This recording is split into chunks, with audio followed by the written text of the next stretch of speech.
ఈరోజు దేవుని కృపావాక్యం వింటున్న మీ అందరికీ ప్రభు పేరట వందనాలు.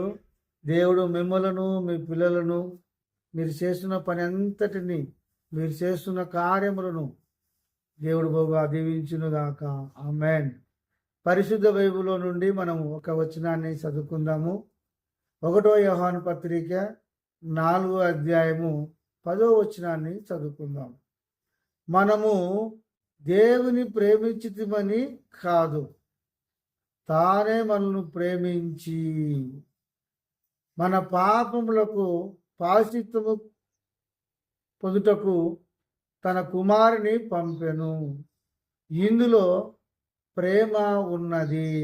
ఇక్కడ 4 విషయాలు దేవుడు మనందరితో సూటిగా మాట్లాడుతూ ఉన్నాడు. ఈ 4 విషయాలు కూడా మనం త్వరగా చెప్పుకొని మనము ముగించుకుందాము.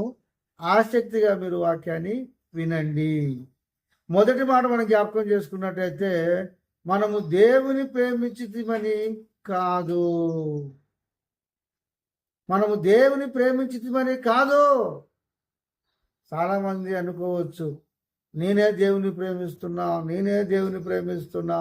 నేను దేవుని ప్రేమిస్తున్నాను కాబట్టి సువార్త ప్రకటిస్తున్నా, నేను దేవుని ప్రేమిస్తున్నాను కాబట్టి వాక్యము చెప్తున్నా, నేను దేవుని ప్రేమిస్తున్నాను కాబట్టి దశభాగం ఇస్తున్నా, నేను దేవుని ప్రేమిస్తున్నాను కాబట్టి మందిరంలో పరిచర్య చేస్తూ ఉన్నాను అని అనుకోవచ్చు. కాదండి. అందుకే ఇక్కడ ఉంది కదా, మనము దేవుని ప్రేమించితిమని కాదు. మనము దేవుని ప్రేమించితిమని కాదు కదండి, తానే మనను ప్రేమించి, తానే మనల్ని ప్రేమించాడు. తాను అంటే ఎవరు? దేవుడు. దేవుడు నన్ను ప్రేమించాడు, దేవుడు నిన్ను ప్రేమించాడు. లోకంలో ఉన్న మనుషులందరినీ ఆయన ప్రేమిస్తూ ఉన్నాడు.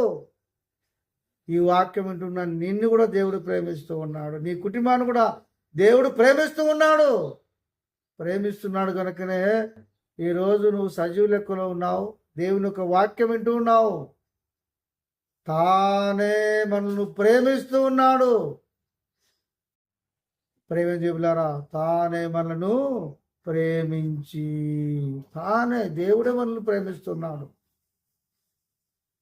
మనము ఆయన్ని ప్రేమిస్తున్నామని కాదు, మొదటగా ఆయనే మనల్ని ప్రేమించాడు. ఆ తర్వాత మనం ప్రేమిస్తున్నాం. 2, మూడోది జ్ఞాపకం చేసుకున్నట్టయితే, మన పాపములకు ప్రాయశ్చిత్తము చెందుటకు తన కుమారుని పంపెను. చూసావా ఆయన ఎంతగా మనల్ని ప్రేమిస్తున్నాడో ఒక్కసారి ఆలోచించు. మన పాపములకు ప్రాయశ్చిత్తము చేయుటకు తన కుమారుని పంపెను. మనము పాపములో ఉండగానే, పాపములోనే మనం పుడుతున్నాం, పాపములోనే మనము జీవిస్తున్నాం, పాపములోనే మనము మరణము చెందుతున్నాం. ఆ స్థితిలో మనం ఉండగానే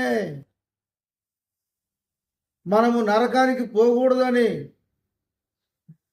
మన పాపములు కొట్టేయబడాలని కొంతమంది పాపాల నిమిత్తము గొర్రెలు కోస్తారు, మేకలు కోస్తారు, ఎద్దులు కోస్తారు, దాన ధర్మాలు చేస్తారు. వాటి ద్వారా నీ పాపము పోదు.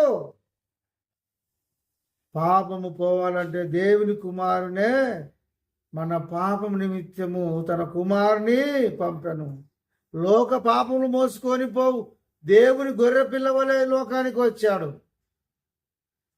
మన కొరకు యేసు కలవరి శిలువలో ప్రాణం పెట్టాడండి. మనిషిని ద్వారా పాపం ద్వారా మరణము లోకంలోనికి ఎలాగొచ్చిందో అలాగునే యేసు ద్వారా మనందరికి ఏం కలిగిందంటే రక్షణ కలిగింది. మనమందరం బతికింపబడుతూ ఉన్నాం.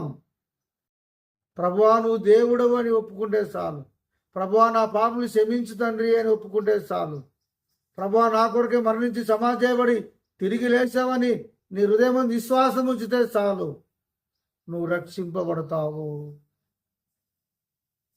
మన పాపములకు ప్రాయశ్చిత్తము చెందుటకు తన కుమారుని పంపెను.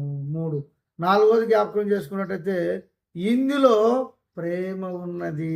చూసావా, ఆయన నిన్ను ప్రేమిస్తున్నాడు. దేవుడు నిన్ను ప్రేమిస్తున్నాడు. ఆయన ఎంతగా ప్రేమిస్తున్నాడంటే తనకున్న ఏకైక కుమారుని కూడా నీ కొరకు బలిగా ఇచ్చేశాడు. ఆయన బలయ్యాడు. నీ కొరకు ఎవరు ప్రాణం పెడతారండి? నిన్ను ప్రేమిస్తున్నానని చెప్పి అవసరం వస్తే వాళ్ళ అవసరము తీరిపోయినాక ఏమి విడిచిపెట్టిన వాళ్ళు ఉన్నారు, చంపిన వాళ్ళు ఉన్నారు, దోసుకొని పోయిన వారు ఉన్నారు. కానీ మన దేవుడు మన కొరకు తన ప్రాణమును పెట్టాడు. ఇందులో ప్రేమ ఉన్నది. ఈ 4 మాటలు దేవుడు దీవించును గాక. ఆమేన్. మొదటి మాట మనం జ్ఞాపకం చేసుకున్నట్టయితే మనము దేవుని ప్రేమించితిమని కాదు, తానే మనల్ని ప్రేమించెను. 2 మూడోది, మన పాపములకు ప్రాయశ్చిత్తము జరుగుటకు తన కుమారుని పంపెను. ఇందులో ప్రేమ ఉన్నది. ఈ 4 మాటలు దేవుడు దీవించును గాక. ఆమేన్. ప్రార్థన చేద్దాం. పరిశుద్ధుడైన తండ్రి, నీకు స్తోత్రములు. ఇన్న వాక్యం హృదయంలో ఉంచుకొని వాక్యానుసారంగా జీవించే భాగ్యం, ప్రేమ కలిగి ఉండే భాగ్యం దయచేయమని ప్రార్థిస్తున్నాం తండ్రి. ఆమేన్.